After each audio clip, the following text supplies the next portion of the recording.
संजयजी रायमुळकर साहेबांनी आणि मंत्री महोदय प्रतापराव जाधव साहेबांनी माननीय एकनाथ शिंदे साहेब मुख्यमंत्री असताना आणि आज देवेंद्र फडणवीस साहेब मुख्यमंत्री असताना त्यांच्या ह्या मतदारसंघामध्ये मेहकर या मतदारसंघामध्ये अनेक विकास कामे ही मंजूर केलेली आहेत. काही प्रशासकीय इमारती आहेत, जनतेच्या उपयोगी पडतील अशा काही इमारती आहेत आणि या सर्व विकास कामांच्या उद्घाटनाकरिता आणि पाहणीकरिता आणि भूमिपूजनाकरिता आज त्या विभागाचा राज्यमंत्री म्हणून आज मी इथे उपस्थित आहे आणि त्यांच्या मागणीनुसार आज मी इथे उपस्थित आहे. एकंदरीत प्रशासन आणि शासन ह्या मला वाटतं दोन्ही बाजू या जेव्हा एकत्रितपणे चालतात त्यावेळेस विकासाला गती मिळते आणि त्याच दृष्टीने आज मी इथे उपस्थित आहे. मला वाटतं आज मी मेहकरला आहे, त्यामुळे आज इथल्या विभागाशी संबंधित आजपासून माझा कार्यक्रम आणि नवी मुंबईच्या कार्यक्रमासंदर्भात मला कुठली कल्पना नाही, त्यामुळे त्याबद्दल मी काही बोलणं उचित नाही. मुख्यमंत्री कार्यालयाकडून नोटीस गेलेल्या आहेत दोन्ही प्राधिकरणाला, विमानतळ प्राधिकरणाला आणि सिडकोला. त्याबद्दल कारण तो माझा विभाग नाही, त्यामुळे त्याबद्दल मला कुठली कल्पना नाही. तुम्ही त्या पक्षाचे आहे. नाही, कसं आहे, माननीय देवेंद्र फडणवीस साहेब असतील, एकनाथ शिंदे साहेब असतील, या दोघांमधलंही अतिशय चांगलं बॉन्डिंग हे आम्ही गेले 4 वर्ष आम्ही स्वतः अनुभवतोय, त्याही अगोदरपासून आहे किंबहुना.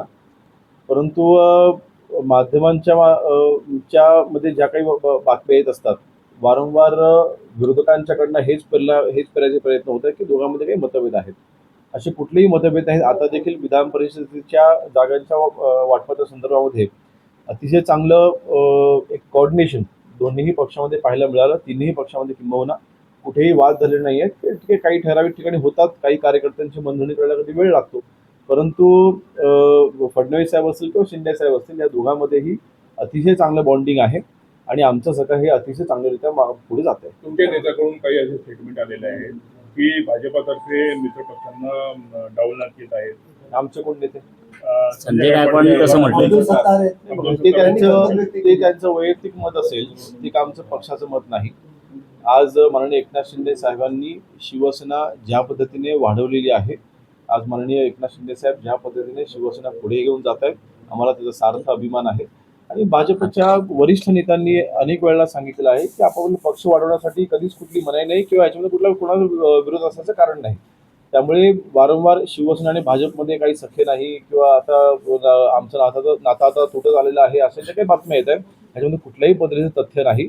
शिवसेना आणि भाजप हे अतूट नातं आहे, हे असंच महाराष्ट्रामध्ये कायम राहील. असं स्टेटमेंट आलेलं आहे की एकनाथ शिंदे जे आहेत ते महाराष्ट्रातले मनातले मुख्यमंत्री आहेत. तुम्हाला काय वाटतं? बघा, शेवटी माननीय एकनाथ शिंदे साहेबांनी महाराष्ट्रामध्ये ज्या पद्धतीने मुख्यमंत्री असताना काम केलं, जनतेमध्ये जाऊन काम केलं आणि जनतेला त्याची आठवण आजही आहे.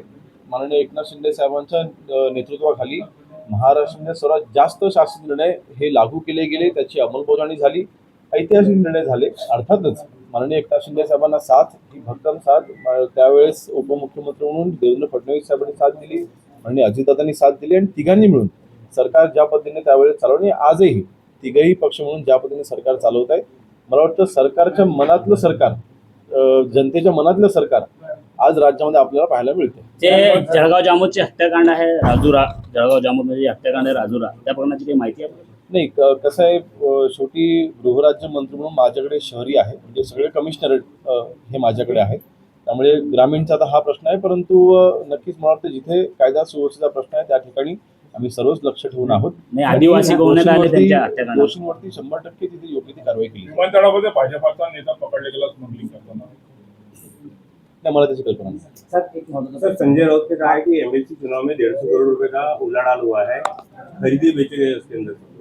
संजय राउत तो मेरे ख्याल से अभी वो वरिष्ठ नेता है, लेकिन जब भी हम गुवाहाटी से जब महाराष्ट्र में आए थे तभी उन्होंने यही कहा था कि हम सब लोगों ने 50 खोखे लिए हैं, लेकिन आज तक उसका वो प्रूफ नहीं दे पाए हैं। मेरे ख्याल से सिर्फ मीडिया के सामने स्टेटमेंट करना, मीडिया के सामने ये झूठे स्टेटमेंट करके हमारी बदनामी करने की जो कोशिश करते हैं, पर उनसे इस सब स्टेटमेंट से सिर्फ उनकी हार ही आज तक हुई है। तो मेरे ख्याल से संजय राउत, उद्धव जी के जो भी डाउनफॉल हुआ है उसमें सबसे बड़ा हाथ अगर किसी का होगा तो वो संजय राउत जी का है।